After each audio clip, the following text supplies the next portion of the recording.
여러분 안녕하십니까? 오늘부터 새롭게 진행을 맡은 박영환입니다. 자, 제가 누군지 좀 궁금하시죠? 자, 저는 KBS에서 32년 동안 뉴스 앵커, 그다음에 특파원, 그리고 보도를 총괄하는 국장을 지냈습니다. 그리고 특히 이제 광주와의 인연을 생각한다면 이 김대중 정부 시절에 청와대 출입 기자를 했고요. 2017년 이 광주 방송 총국장을 지냈습니다. 그때 당시에 5.18 안매장 사건 특별 취재팀을 제가 꾸려서 이후에 옛 광주 교도소 무연고 묘지 발굴 유해와 5.18 행불자 가족의 DNA가 일치한다는 사실을 처음으로 보도했던 기억이 납니다. 이 결과로 인해서 우리 후배들이 기자협회가 주는 특종상을 받았고요. 저는 이 프로그램을 진행하면서 아침에 이런 생각을 좀 해봤습니다. 요즘 이제 세상을 탈진실 사회, 그러니까 진실이 없다, 진실이 하나여야 하는데 여러 개다, 이런 얘기들을 많이 합니다. 여러분도 아시겠지만 이 생각이 다르면 서로를 적대시하는 이 극단적인 진영 사회가 되면서 진실이 실종되고 이 정파적인 주의 주장이 판치는 그런 안타까운 상황이 됐다고 생각을 합니다. 박영환의 시사 1번지는 어떤 의도를 앞세워서 정의와 진실을 주장하지는 않겠습니다. 다만 이 방송을 듣는 분들에게 다양한 각도에서 사실을 풍부하게 제공함으로써 스스로 진실을 꿰뚫어보는 눈을 키워드리고 싶습니다. 자, 박영환의 시사 1번지 잠시 뒤에 뵙겠습니다. 네, 5월의 첫날입니다. 오늘 저와 함께 하실 패널 4분 소개를 해 올리겠습니다. 박원석 전 의원님 반갑습니다. 네, 안녕하세요. 네, 그리고 윤경호 퓨처미디어 연구소장님. 안녕하세요. 반갑습니다. 자, 정군기 동국대 개공 교수님. 네, 안녕하십니까. 반갑습니다. 그리고 마지막 배정호 세한대 교수님. 네, 반갑습니다. 네, 배정호입니다. 반갑습니다.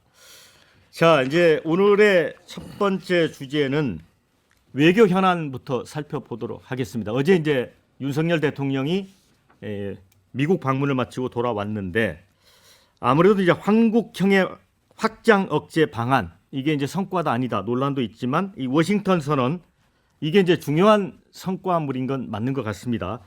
자, 우선 이 질문부터 한번 드려볼까 하는데요. 한국형 확장 억제, 기존 확장 억제와 좀 달라진 게 뭐냐, 이런 질문을 먼저 드려보고 싶습니다. 먼저 박원석 의원님. 일단 뭐 문서로 보장했다는 게 가장 큰 차이점이겠죠. 물론 이제 기존 확장 억제와 내용적으로 얼마나 차별성이 있느냐, 여기에 대해서 다양한 토론이 있을 수 있는데, 미국의 대외 정책을 기준으로 보면 좀 이례적인 건 맞거든요.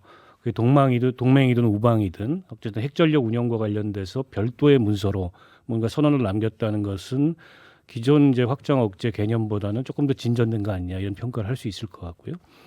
그다음에 핵 협의 그룹이라는 나토의 이제 핵 기획 그룹이 있듯이 나토 핵 기획 그룹보다는 뭐랄까요, 조금 이제 수위가 좀 낮다고 볼 수는 있는데, 어쨌든 확장 억제력을 운영할 수 있는 그런 어떤, 특히 이제 핵전력을 운영할 수 있는 그런 어떤 운영 기구로서 핵 협의 그룹을 뒀다라는 것도 이제 의미 있는 진전일 것 같고요. 그리고 또 하나 눈에 띄는 거는 미국 전략 자산의 정기적인 이제 한반도 출연인데, 물론 그 동안에 이제 이번 대통령 방미 전에 국내에서 그 북핵 문제를 우려하면서 강한 어떤 대응이 요구된다라고 얘기했던 분들은 이게 상시 배치 정도를 가야 되는 거 아니냐. 근데 사실은 상시 배치는 미국이 전 세계를 상대로 이런 전략 자산을 운영하기 때문에 한반도에 그걸 상시 배치하기는 어렵다는 점을 감안했을 때 이것도 기존보다는 조금 진전된 아닌 것 같아요. 그러나 김태효 안보실 차장이 브리핑에서 이제 논란을 일으켰듯이 이게 핵 공유냐, 내지는 윤 대통령께서 그 하버드대에서 강연하면서 말씀하셨듯이 이게 나토보다 더 어떻게 보면 획기적인 이런 방안이냐, 그건 아니다. 그런 측면에서 조금 이제 과장된 평가들도 있는 것 같습니다. 네. 자, 이번에는 우리 정군기 교수님 어떻게 네. 보십니까? 예, 뭐 박원석 의원님이 그 오버롤하게 잘 설명을 해주신 것 같고요. 제가 볼 때는 이번에 그 뭐 구체적인 내용, 그 알맹이가 없다, 또 핵 공유라는 게 뭐 민주당에서는 대국민 사유의 강한 표현까지 나왔는데, 뭐 그거에 앞서서 확실하게 이번에 그 우리나라가 미국 주도의 안보 체제에 발을 맞췄다. 그 동안에 문재인 정부 때 중국하고 뭐 이렇게 균형 외교 뭐 이런 등등으로 해서 참 우리가 상당히 괴로웠죠. 이 강대국 틈에 있다 보니까 이 외교를 어떻게 해야 될 것인가 이런 상황이었는데 확실하게 윤석열 정부는 미국밖에 없다, 한미 동맹밖에 없다는 사실을 인식을 하고 이번에 그 워싱턴 선언을 이끌어낸 게 아닌가. 저는 그 내용 자체라든가 콘텐츠에 대해서는 조금 불만이 있습니다. 네. 자, 배정우 교수님은 어떤 의견이신가요? 뭐 전체적으로 보면은 뭐 소리는 좀 요란했는데 구체적인 알맹이는 없었지 않나라는 말씀을 좀 드릴 수가 있겠어요. 역시 이제 확장 억제에 대해서 굉장히 강조를 했고 한미 정상회담 갖기 전에도 한국식 핵 공유를 굉장히 강조를 했는데 결과적으로 한국식 핵 공유가 뭐냐라는 부분에 대해서 구체적인 알맹이는 전혀 없었고 오히려 한미 간의 이견만 노출되는 그런 부분. 그러다 보니까 역시 이제 확장 억제의 핵심은 북한의 핵 개발에 대해서 확실하게 억제에 대한 구체적인 정책이 나와야 되는데 그런 부분에 관련해서 확실한 억제책이 좀 나오지 않았다라는 그런 평가가 많고요. 물론 이제 신설 그룹을 만들었다라는 부분. 그렇지만은 한미 간의 이제 핵 협의 그룹 같은 경우 이전에 확장 억제 전략 협의체가 있었거든요. 그럼 그 부분과 별로 진전된 부분이 없다라는 그런 부분이 하나 있겠고, 그리고 두 번째로 지금 전략 자산에 대해서 미국이 정기적으로 전개를 하고 또 빈번하게 전개를 하겠다라는 부분인데 대표적인 것이 이제 전략 핵 잠수함인데 이것이 이제 한국에 기항을 할 경우에는 오히려 공격에 노출이 되는 그런 부분 그리고 실질적으로 이게 오히려 한반도의 긴장을 더 고조시킨다. 그리고 북한의 핵 개발을 좀 더 정당화시켜주는 그런 부분. 그리고 중국을 굉장히 자극하기 때문에 오히려 한반도가 북중러 그리고 한미일의 신냉전의 전초기지가 돼서 한반도 전체에 상당히 좀 긴장이 고조된다라는 그런 우려가 굉장히 높기 때문에 전체적으로 저는 실익은 없었고 오히려 좀 더 적극적으로 좀 굉장히 비판적으로 얘기를 하면은 더 안보가 좀 위협받는 그런 상황으로 가지 않을까 좀 우려가 됩니다. 네, 자 윤경호 소장님은 어떤 의견이십니까? 신기루 같은 거다 이런 표현을 하고 싶어요. 보는 사람의 위치에 따라서 보는 사람의 입장에 따라서 실체가 보이기도 하고 아니면 뒤집어서 반대로 보이기도 하고 신기루가 그런 건데 이번에 워싱턴 선언이라는 거 한국형 확장 억제라는 게 저는 그런 거다. 무슨 얘기냐? 나토 방식과의 비교를 하자면 무슨 핵 협의 그룹인지 핵 기획 그룹인지 이런 건 말장난이고요. 나토 방식의 핵심은 나토 가입국 5개 나라에 핵을 배치해놓고 유사시에 미국과 합의하에 그 핵을 쓸 수 있다 이거거든요. 우리는 전략자산을 미국이 상시 전개하겠다라는 거예요. 전개 핵심은 B1 폭격기 그리고 ICBM 그리고 이제 핵무장 잠수함이라는 건데 이 세 가지 흔히 말하는 전략자산은 그 이전에 나토 방식처럼 핵을 직접 배치하느냐 안 하느냐의 개념을 뛰어넘게 만들어버리는 현대식 무기잖아요. 그러니까 이건 그 나라의 이 세 가지가 배치돼 있느냐 안 돼 있느냐는 중요한 게 아니다. 미국이 언제든지 마음만 먹으면 동맹국 또는 우산 아래 편입돼 있는 나라에게는 이걸 갖다 쓸 수 있는 걸로 이미 미국의 전략은 적용이 되고 있어요. 그 대표적인 게 흔히 말하는 오커스 그룹이라는 거죠. 그러니까 영국과 오스트레일리아, 뉴질랜드. 그 나라들은 굳이 영국은 물론 핵 보유국이지만 이 인도 태평양 쪽에서는 그런 식의 이미 전례가 있기 때문에 저는 그런 차원에서 이번 워싱턴 선언의 핵심은 이전에 문재인 정부가 했던 것처럼 북한의 핵 위협을 얼르고 달래서 뭔가 위험을 줄이려고 하는 방식을 추구하느냐 아니면 위협이나 제압을 통해서 억제를 쓰려고 하느냐인데 이 후자의 모습을 확실히 보여준 거 이거 이외에 다른 의미는 별로 없는 것 같다 이런 생각이 들어요. 네, 자 일단 네 분 말씀 들어봤는데요. 자 일본의 경우를 보면 지난번에 그 아베 전 총리 같은 경우는 핵 공유 이런 문제를 좀 이슈화를 했지만 기시다 총리는 사실상 약간 폐기하는 듯한 그런 움직임으로 갔거든요. 왜냐하면 그 일본의 이제 비핵 3원칙에 위반된다라는 측면이 있고 그래서 이번에 이제 사실상 핵 공유도 아니다 논란도 있었지만 아까 배종호 교수님도 조금 말씀을 하셨잖아요. 이 전략 핵 잠수함이 들어옴으로써 우리가 오히려 중국의 반발도 부를 수 있고 공격에 노출되는 부분도 있고 그런데 제가 정말 궁금한 거는 이 핵 공유 문제에 대해서 우리 국민들이 어떤 컨센서스가 마련되어 있지는 않은 것 같아요. 그래서 이 문제를 가지고 좀 더 좀 우리 국민들이 우리 시청자나 청취자들이 실감할 수 있도록 그러니까 우리가 어떤 수준에서 핵 공유 문제를 어떻게 풀어가야 그러면 한미 정상회담에서 성과를 거뒀다라고 할 수 있을 것인지 예를 들어 대통령이 핵 공유를 끌어왔다고 했을 때 물론 뭐 그럴 일은 없습니다. 미국이 그러지 않기 때문에 그럼에도 불구하고 그럴 경우에는 또 그 주변국들이 반발하고 참 이게 엄청난 솔로몬식의 해법을 요구하는 것 같거든요. 우리 박원석 의원님부터 한번 그러니까 굉장히 어려운 문제죠. 네. 그러니까 이게 이제 북한의 핵 위협이 고조되니까 우리도 독자 핵무장을 해야 된다. 내지는 전술핵을 재배치해야 된다.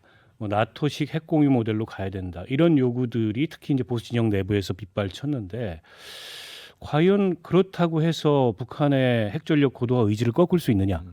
예를 들어 북한을 비핵화의 길로 그럼 끌어낼 수 있냐? 그것도 아니거든요. 네. 그러면 결국 이게 이제 동북아에서 군사적 긴장만 높이는 역할을 하게 될 텐데 어쨌든 미국의 대한반도 정책은 한반도의 비핵화입니다. 물론 이제 대한민국의 비핵화만 이루어지고 있는 상황이죠. 그런 상황에서 여론조사를 해보니까 우리도 핵을 개발해야 된다 이런 여론이 굉장히 높았어요. 때문에 이번에 정상회담 앞두고서 일종의 이제 뭐 기대감 같은 것들을 좀 부풀린 측면도 있고 그 기대감이 좀 늘어난 측면도 있습니다. 근데 실제 이제 미국은 뭐 확고하게 그 비핵화 원칙에서 전혀 물러섬이 없었고 오히려 이번에 그 워싱턴 선언에서 보면 NPT 체제를 확고하게 이행하고 그다음에 한미 원자력 협정을 이행한다. 그러니까 어떻게 보면은 대한민국의 독자적인 핵 개발이나 핵무장 가능성이 그걸로 봉쇄된 측면이 없지 않아 있거든요.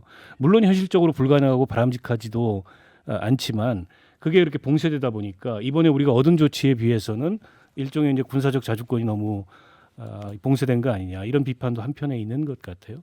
그러니까 결국 저는 북핵 문제를 해결하는 것은 이게 힘으로만 해결이 불가능하다.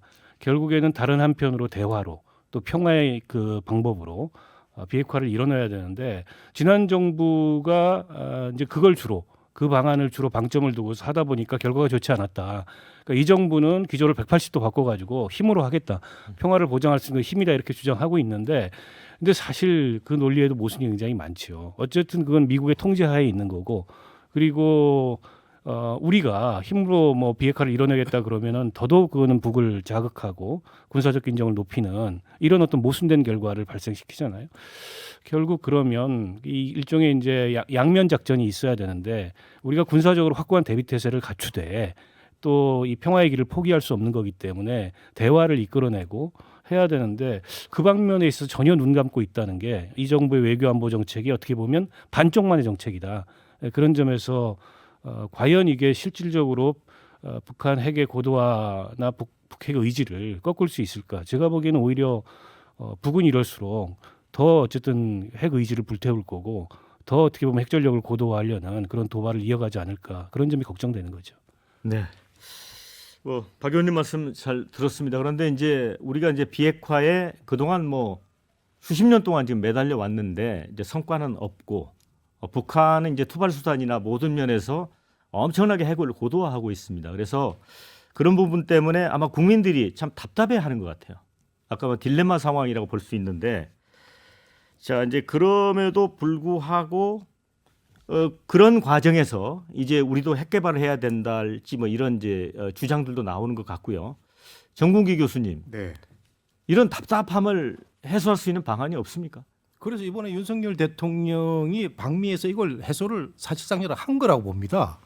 결과가 아주 우리한테 만족스러운 그런 결과가 뭐 있다 없다 논란이 있는데 우선 말이죠. 이 핵에 대해서는 미국이 세계 어느 나라하고도 협의를 하지 않습니다. 예를 들어서 나토의 가장 우방인 영국하고도 최종 단계에서는 그 협의를 하는 그런 과정이 없고요. 이렇게 해서 이번에 마련한 것이 이제 워싱턴 선언이 두 가지가 NCG하고 핵 잠수함 전개인데 미국하고 처음으로 뉴클리어 컨설테이티브, 그러니까 협의를 하는 그룹을 처음으로 상시적으로 만들었다. 이게 사실 의미가 있는 거거든요. 그동안에 미국이 그 자기들이 독자적으로 하면서 통보 내주는 조언 이 정도로 그쳤는데 이번에야말로 이제 한번 협의해보자라는 1년에 4번 열린다고 하는데 이 과정을 만드는 것도 저는 의미가 있다고 생각이 되고요. 그다음에 이제 핵 잠수함을 전개했다는 것은 이 문제하고 관련이 있습니다. 이 사실상 이번에 그 독자 핵무장을 우리나라가 하지 않겠다 하고 이제 미국에 통보를 한 거하고 마찬가지 아닙니까?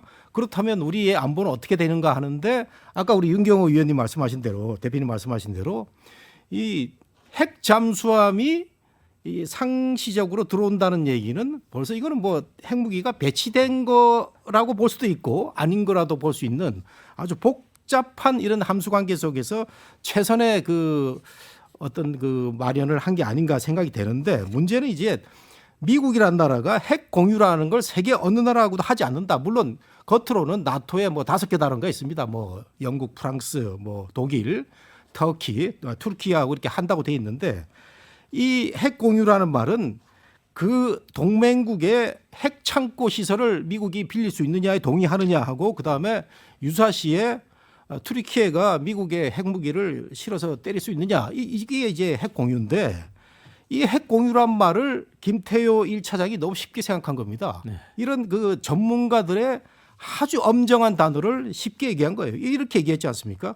사실상 핵 공유라는 느낌을 가질 수 있을 겁니다라고 했는데 본인이 오버해가지고 이렇게 발언을 하다 보니까 야당에 공격받게 되고 대통령의 성과를 깎게 되는 이런 점이 생긴 게 저는 오게티다 이렇게 생각이 됩니다. 네, 배 교수님, 이제 김태효 안보실 1차장의 발언은 명백하게 잘못된 것 같고요. 제가 생각해도 아까 기대치를 부풀려서 오히려 미국에서 사실상 마치 핵공유에 대해서 미국이 호의적이 아닌 듯한 느낌까지 줬거든요. 그런데 하나 이제 배 교수님한테 여쭤보고 싶은 것은 아까도 말씀드렸지만 핵공유와 관련해서 사실 지금 여당에서는 독자 핵 개발을 포함하여 많은 의견들이 나왔는데 민주당 내에서는 이 부분과 관련해서 비핵화에 대해서는 이제 관심이 있는데 그 이후에 북한이 핵 고도화를 하는 이 시점에서 우리가 자체적인 방어 능력, 핵을 통한 그런 부분에 대해서는 어떤 의견들이 좀 오가고 있는 게 있습니까? 아까 이제 우리 의원님께서 말씀하셨지만은 윤석열 대통령 같은 경우는 이제 힘에 의한 평화, 네. 그래서 선제 타격까지 얘기를 했다가 지금 이제 미국과 핵 공유까지 나왔단 말이에요. 그렇지만은 지금 이제 민주당 또 그리고 진보 진영에서는 역시 이제 한반도 평화를 위해서는 독자적인 핵 무장이나 전술핵 재배치보다는 북한의 비핵화를 강력하게 요구해야 된다. 그런 방향으로 나가야 된다니까 이제 근본적으로 시각차가 있고요. 지금 이제 우리 정 교수님께서 미국은 이제 핵 공유를 하지 않는다라고 말씀을 하셨단 말이에요. 그러면 미국은 이제 핵 공유를 않는다라면 지금 윤석열 정부에서 이번에 지금 김태효 전략실 1차장이 사실상 핵 공유다. 그리고 박대출 정책위 의장이 최초의 핵 공유 선언문이다. 이렇게 이야기한 것은 민주당에서 주장한 대로 이거는 대국민 사기죠. 굉장히 잘못된 거고요. 그런데 이제 사실상 미국이 그러면 핵 공유를 하지 않느냐? 그렇진 않아요. 그게 무슨 얘기냐면 나토 같은 경우는 미국이 핵 공유를 하는 거죠. 실제로 이제 나토 관련해서 이제 5개 국가의 핵무기가 150에서 200기가 이제 배치돼 있지 않습니까? 그럼 이제 나토식 핵 공유를 얘기한 것은 지금 핵 공유라는 것은 실제로 거기에 핵무기가 배치돼 있기 때문에 구체적으로 실행할 때 미국이 독자적으로 배타적인 권한을 갖고 있긴 하지만 핵 작전을 실행함에 있어서는 나토 국가하고 공유를 할 수밖에 없는 그런 문제. 그러다 보니까 이제 나토하고 이제 핵 공유가 나왔는데 그러면 한국식 핵 공유를 하려면은 나토처럼 무기 배치가 전제가 돼야 되는 거예요. 근데 무기는 전혀 배치가 안 되는데 한국식 핵 공유를 얘기하면은 이거는 허구고 거짓말이고 더 나아가서는 사기다. 이런 비난을 받을 수밖에 없고요. 그리고 이제 한미 정상회담에 이번에 이제 여권에서 가장 중요하게 생각한 것이 워싱턴 선언이고 그리고 또 한미 핵 협의 그룹 신설 아니겠습니까? 근데 그 중에 이제 이 가장 중요한 부분에 있어서 사실상 핵 공유라고 해석을 했고 미국에서 정상회담 중에 즉각적으로 여기에 대해서 아니다라고 반박을 했단 말이에요. 그러면 확장 억제의 가장 중요한 것은 한미 간의 신뢰입니다. 그러면 이 신뢰를 어떻게 하겠습니까? 우리 국민들이 신뢰를 갖겠습니까? 신뢰를 못 갖는다면 국민들의 불안감이 커지고 또 한미 간의 확장 억제에 대한 굳건한 동맹의 어떤 약속과 뭐 이행이 있다라는 것을 사실상 북한 또 그리고 중국, 러시아도 이거를 믿어줘야 되는데 그래야지 억제 효과가 있는데 그런 부분에 있어서는 이번에 대통령실 그리고 또 정부 여당의 이런 대응은 굉장히 잘못됐다라는 얘기를 좀 강조해서 말씀드리고 싶습니다. 네. 자, 이제 제가 그 2001년도에 김대중 대통령 시절에 이제 부시하고 첫 정상회담을 따라가서 좀 취재를 한 적이 있었는데 그때도 그런 일이 있었어요. 오발 오피스 공동 회견장에서 디스맨이라고 이 얘기를 합니다. 부시가. 그래서 크게 이제 논란이 됐었고 그런데 회담 성과는 나름 이제 성과를 거두어서 포용 정책을 지지한다 이런 이제 선언을 이끌어냈는데 국내 언론들은 전부 그렇게 보도를 했는데 뉴욕 타임즈나 이런 언론들은 한미 간에 이견이 있었고 그 김대중 대통령이 퇴짜를 맞았다 이런 보도가 있었어요. 그러니까 이 정상회담이라는 게 그 이면과 이제 전면에 드러나는 게 많이 좀 차이가 있는 것 같아요. 이번에도 이 바이든 그 대통령의 그 국빈 만찬에서 이제 그 윤석열 대통령이 아메리칸 파이 이걸 부르면서 좀 논란이 있었잖아요. 근데 이제 박지원 전 국정원장이 원래는 듀엣으로 하려고 그랬는데 그러면서 이게 논란이 됐는데 우리 윤경호 소장님은 이제 워싱턴 특파원도 하셨잖아요. 이런 부분은 어떻게 이해를 하시는지. 원래 국빈 만찬의 꽃은 국빈 방문의 꽃은 만찬이에요. 그러니까 이제 미국식 사실 더 연원을 따지자면 영국이죠. 그러니까 역설적으로 국가의 정상 중에 국빈으로 초대를 받아서 가장 많은 나라를 돌아다닌 정상이 누군지 아십니까? 엘리자베스 여왕입니다. 네. 그러니까 뭐 물론 재임 기간도 길었지만 이제 미국이 주가 되는 미국이 초청을 하는 걸로 가자면 미국식 국빈 방문의 핵심은 만찬이에요. 근데 또 그 만찬 중에 뭘 따지냐면 1인당 만찬 비용을 얼마 썼느냐 이게 이제 대접에 제대로 받았느냐 안 받았느냐 이런 식으로 따지는. 그러니까 어떻게 보면 정말 미국식이라고 저는 생각하는데요. 그 연장에서 보면 윤 대통령이 거기서 돈 맥클린 뭐 본인이 좋아했던 가수 아메리칸 파이 그다음에 돈 맥클린이 직접 뭐 서명한 그 기타 그 저 선물도 그거라면서요. 그러니까 처음부터 아메리칸 파이는 즉흥적으로 만들어진 장면이 아니라 준비를 다 했던 거고 기획을 했다 이건데 모르겠어요. 저는 그 상황에서 바이든과 같이 듀엣으로 뭐 노래를 할 수 있었다 그것까지는 뭐 모르겠는데요.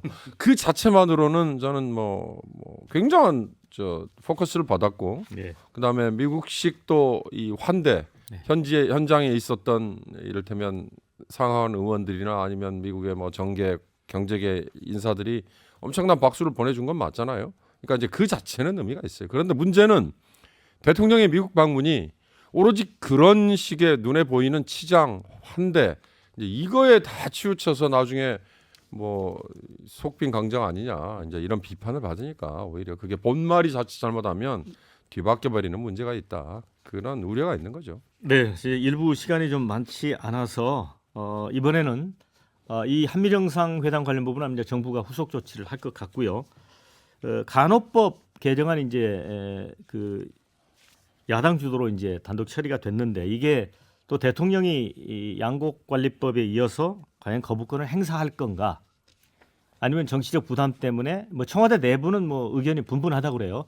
지금 시간이 많지 않기 때문에 짤막하게 한 3-40쪽씩만 한번 의견을 한번 제시를 해보시죠. 처리할 것 같습니까? 뭐 그렇게 간호법에 대해서 거부권 행사를 건의하겠다. 이게 지금 여당의 입장인데 네. 저는 뭐 민주당 주도로 일방적으로 통과됐지만 양곡법에 의해서 이렇게 민생 법안을 거듭 거부권 행사하는 거 바람직하지 않다고 보고요. 지난 수년간 논의돼 왔던 법입니다. 그리고 국민의힘에서도 저 법안을 처음부터 거부했던 법이 아니에요. 추진하다가 갑자기 입장을 지금 바꾼 거고 또 국민의힘의 간호사 출신 의원 같은 경우에는 뭐 찬성 표결을 하고 찬성 토론을 하기까지 했지 않습니까?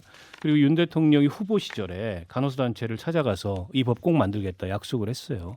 그리고 이 법안이 담고 있는 내용이 우리 보건의료 체계의 어떤 취약성을 보완하기 위해서 이제 간호사들을 별도의 법으로 그 이제 활동의 범위나 이런 것들을 규정하고 처우를 개선하자는 건데 코로나 당시에 이게 얼마나 취약한지 우리가 확인이 됐기 때문에 이 법안마저도 거부권을 행사하는 거는 오히려 제가 보기에는 지나치게 지금 윤 대통령이 독선적이다 이런 이미지를 남길 수 있기 때문에 내용을 좀 수정하는 한이 있더라도 좀 보완해서 추진하는 게 바람직하다고 봅니다. 네, 우리 윤경호 소장님은 원격 진료에 대해서 지금 시대가 이렇게 변하고 있는데 필요하다. 네. 이번에 코로나를 거치면서 원격 진료 상당히 유용하더라 느꼈듯이 네. 간호사들에게도 제한적으로 방문 진료를 하도록 해주는 게 지금 피요양 노인들 이 엄청난 수요가 있잖아요. 네. 저는 그런 차원에서라도 이 간호법이라는 게 하나의 물꼬를 트는 의미는 있다고 봐요. 그래서 일부 의사들도 오지에서 거의 봉사 차원에서 의료 활동을 펼치는 의사들은 이 법에 대해서 환영을 하는 걸 보고 저도 깜짝 놀랐는데 윤 대통령이 대선 공약 시절에 공약 차원에서 이걸 찬성했던 법안이다 아니다 이런 걸 떠나서 저는 입법 권력에 대해서 이렇게 매 법안마다 반대를 하는 건 결코 바람직하지는 않아 보여서요. 이런 어떻게 보면 중요하지 않은 법안은 그렇게 거부권을 함부로 행사하는 건 안 좋아 보입니다. 네, 두 분이 같은 의견인데 배 교수님도 물론 동의하시겠네요. 한마디로 얘기하면은 지금 이제 밥그릇 싸움 아니겠습니까? 예. 지금 이제 간호사 예. 그리고 의사. 근데 정확하게 얘기하면은 양의들이 반발하고 있고 네. 한의사들은 오히려 찬성하고 있는 이런 상황이란 말이에요. 그렇다면 이런 밥그릇 싸움 문제는 여야의 문제가 아니니까 네. 정치권에서 좀 정치력 발휘해서 해법을 내놔야 될 필요가 있다라는 얘기를 좀 강조를 하고 싶고요. 일단 거부권 행사할지 안 할지는 굉장히 딜레마적 상황이니까 예측하기 좀 어려운데 만약에 거부권 행사한다면 첫 번째로 명분이 너무 없다. 왜냐? 본인이 대선 후보 시절에는 찬성했기 때문에. 그리고 이번에도 또 거부권 행사한다면 네. 거부권 대통령의 이미지가 확실하게 씌워지기 때문에 네, 네. 안 하는 게 좋다. 네, 배 교수님. 네. 자, 이제 시사 1번지를 좀 줄여야 될 시간입니다. 잠시 뒤 네 분 패널과 다시 이어가겠습니다.